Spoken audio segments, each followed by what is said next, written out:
হালকা কুয়াশা, গোছানো সবজি ক্ষেত, দূরে কৃষকের হাত ডাক, মাঠের এক কোণে মানুষজন ভিড় করে আছে। একটা কাকড়া গাড়ি কাদামাটির মধ্যে আটকে গেছে, কিছুতেই তাকে উদ্ধার করা যাচ্ছে না। লোকজন দাঁড়িয়ে ভিড় করে দেখছে। সেখানে ছোট্ট সাজিদ তার মায়ের সাথে এসেছে, কিন্তু সে এখনো জানে না আজ তার কপালে কি দুঃখ অপেক্ষা করছে। হায় আল্লাহ, গাড়িটা তো তুলতেই পারছে না এতগুলো লোকজন।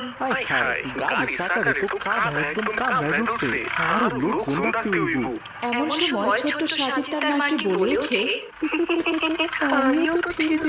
ছেলের এমন কথায় সাজিদের মা শব্দ করে হেসে দেয়। না বাবা, তুমি তো ছোট, তুমি পারবে না বাবা, চলো আমরা এখন বাড়িতে চলে যাই। অনেক তামাশা দেখা হয়েছে, বেলা যে পড়ে যাচ্ছে সোনা, বাড়ি গিয়ে রান্না করতে হবে মাকে। ঠিক আছে মা। এরপর মাহমুদা তার কোলে থাকা ছোট্ট বাচ্চা আর সাজিদকে নিয়ে বাড়ির পথে হাঁটা শুরু করে।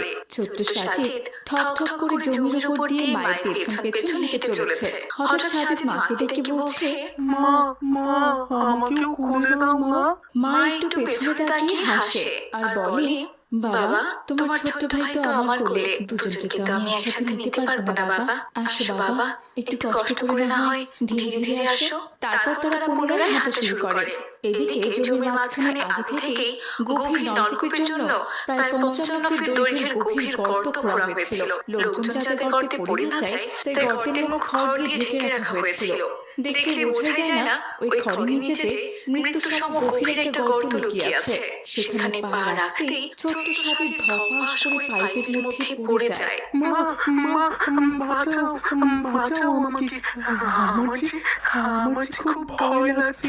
ছেলের এমন ডাকে মাহমুদা চমকে পেছনে ফিরে তাকায় আর তার বাচ্চাকে খুঁজতে থাকে। তার মুখ প্রশ্নবিদ্ধ ও বিস্মিত এবং ফ্যাকাশে হয়ে যায়। আমার বাচ্চা, আমার বাচ্চা কোথায় গেল? আমার বাচ্চা, হায় আল্লাহ গো, আমার কি সর্বনাশ হয়ে গেল। কেউ কে আছো আশেপাশে? আমার সন্তানটাকে সাহায্য করো। সাজিদের মায়ের এমন চিৎকার আর কান্না শুনে এক এক করে সেখানে অনেক লোক জড়ো হলো। কি হয়েছে মা, কাঁদতাছো কেন তুমি এভাবে? চাচা গো, আমার যে সর্বনাশ হয়ে গেছে গো, আমার ছেলে সাজিদ গর্তের ভিতরে পড়ে গেছে। এই যে দেখুন চাচা, দেখুন এই গর্ত থেকে আমার সাজিদ মা বলে চিৎকার করছে। দেখুন একবার। আরে তাই তো, কে কোথায় আছো? তাড়াতাড়ি এদিকে আও, সাজিদ রে বাঁচাইতে হইব। সাজিদ যে গর্তে পড়ে গেছে। সাজিদ, বাবা সাজিদ, আমার বাপ, শোনো বাবা আমার, আমি আছি বাবা, আল্লাহ রক্ষা করবেন তোমাকে, আল্লাহ তো আছেন। গর্তের ভেতরে অন্ধকার থেকে ছোট্ট সাজিদের কণ্ঠ ভেসে আসে। খুব ভয় লাগছে এখানে মাগো, গর্তের ভিতরে যে খুব ঠান্ডা। আমি যে অনেক ভয় পাচ্ছি মা, বাঁচাও আমাকে। ছেলের এমন কথা শুনে তার মা আরো বেশি কান্না শুরু করে। সবাই নিরুপায়। এরপর মহল্লার পর মহল্লায় এই সংবাদ ছড়াতে থাকে। পুরো মহল্লায় ধ্বনি ওঠে, একটা ছোট্ট ছেলে গর্তে পড়ে গেছে। ওই মহল্লার মসজিদের হুজুরও সেখানে চলে আসে, মানুষকে শান্ত করার চেষ্টা করে। তার চোখে উদ্বেগ। উপস্থিত যারা আছেন কেউ কান্না করবেন না, সবাই দোয়া করেন বাচ্চাটার জন্য। সে এখন যে অবস্থায় আছে, শুধু আল্লাহর কাছে তাকে পাওয়ার চেষ্টা করতে হবে আমাদের। ইন্না লিল্লাহি ওয়া ইন্না ইলাইহি রাজিউন। পড়তে থাকো সবাই। হে আল্লাহ, তুমি দয়ালু, এই অসহায় মায়ের আর্তনাদ শুনে নাও আল্লাহ। মহল্লার মহিলারা হুজুরের কথাও শুনছে না, কান্না সবাই করছে, কিন্তু পুরুষরা সবাই দোয়া করছে। ছোট্ট বাচ্চারা দাঁড়িয়ে আছে। হঠাৎ দূর থেকে সাইরেনের শব্দ। ফায়ার সার্ভিস আসে তড়িঘড়ি করে। সবার মুখে আশা, দুশ্চিন্তার মিশ্র প্রতিক্রিয়া। সবাই পিছু হটেন বলছি। পাইপের গর্ত খুবই গভীর, বাচ্চা ভয় পেতে পারে। আমরা ক্যামেরা নামাচ্ছি, দেখি সে কোথায় আছে। কালো অন্ধকারের ফাঁকে দেখা যায় ছোট্ট সাজিদ দেয়ালে হাত দিয়ে আটকে আছে। স্যার, ও তো এখনো বেঁচে আছে, আলহামদুলিল্লাহ। ফায়ার সার্ভিসম্যানের এমন কথায় মায়ের চোখে আশার ঝিলিক দেয়। মা কান্না চেপে বলেন, বাবা গো, বাবা একটু সাহস রাখো বাবা, তোমার মা এখানে আছে বাবা, তুমি একদম ভয় পাবে না। তারপর ফায়ার সার্ভিস পাইপের পাশে নতুন করে নিরাপদ আরেকটা গর্ত খনন শুরু করে। উৎসুক জনতার সবার চোখে আতঙ্ক। এই যেন এক যুদ্ধ। এক টিম মেম্বার শ্বাস ফেলে বলে, গর্তের খুব কাছ দিয়ে গেলে ধস নামতে পারে, খুব সাবধানে কাজ করতে হবে। এমন সময় হুজুর সবার মাঝে দাঁড়িয়ে বলেন, শিশুটাকে নিরাপদে ফিরিয়ে দাও আল্লাহ। সবাই জিকির করতে থাকো, লা ইলাহা ইল্লাল্লাহ, লা ইলাহা ইল্লাল্লাহ, লা ইলাহা ইল্লাল্লাহ বলতে থাকো। রাত গভীর হয়ে আসে। ফায়ার সার্ভিসের লোকেরা ক্লান্ত, কিন্তু থামে না তাদের কাজ। গর্ত খোঁড়া প্রায় শেষ। একজন গর্তে রশি নামায়। সাজিদ রশিটা ধরে, আমি আমি আমি যে আমি যে আর পারছি না মা। উফ, আমার যে হাত ব্যথা করছে।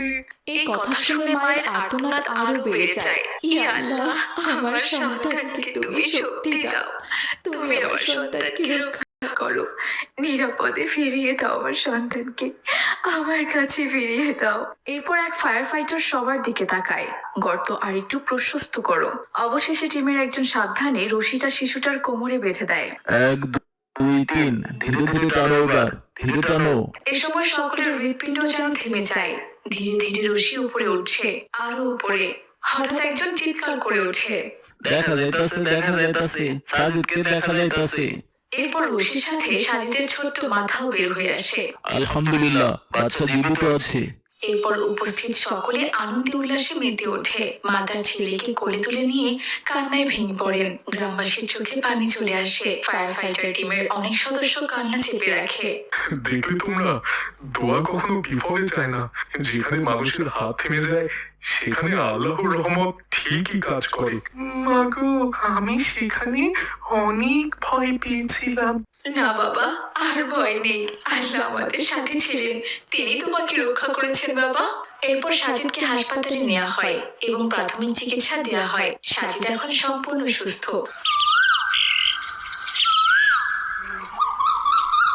তাকে বাড়িতে আনা হয়। ভাই আমাদের মাঝে ফিরে এসেছে, আমাদের মাঝে ফিরে এসেছে, আলহামদুলিল্লাহ। হুজুর পাশে দাঁড়িয়ে বলেন, শোনো সবাই, সাবধানতা ইমানের অংশ। আজ আমরা দেখলাম তো একটি গর্ত কত বড় দুর্ঘটনা তৈরি করতে পারে। বিপদে আল্লাহর দরজাই একমাত্র ভরসা। মানবিকতা ও দোয়া, এই দুটোই আল্লাহর রহমতকে আরো বাড়িয়ে দেয়। দুঃখের বিষয় ছোট সাজিদ আমাদের মাঝে আর নেই। আমরা সবাই আশা করেছিলাম সে ফিরে আসবে, কিন্তু সে চলে গেছে না ফেরার দেশে, আল্লাহর কাছে। এই স্মৃতি এখন আমাদের হৃদয়ে ভয়াবহ ছাপ রেখে গেছে। যখন ছোট্ট সাজিদ গভীর গর্তে পড়েছিল, পুরো মহল্লা এক পরিবারে পরিণত হয়েছিল।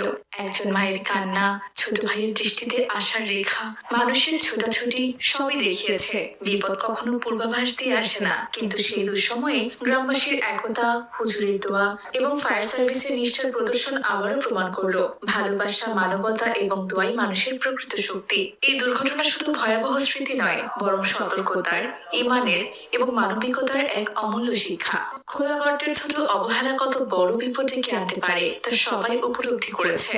আজ আমরা বুঝেছি বিপদের সময় আল্লাহর উপর ভরসা, দোয়া এবং একে অপরের পাশে থাকা সত্যিকারের শক্তি। এই গল্প শুধু একটি দুর্ঘটনার নয়, এটি আল্লাহর রহমত, মানুষের ঐক্য এবং জীবনের প্রতি সতর্কতার চিরন্তন বার্তা। তাই আমি এই গল্পের নাম দিয়েছি সাজিদের গল্পটা এমনও তো হতে পারত।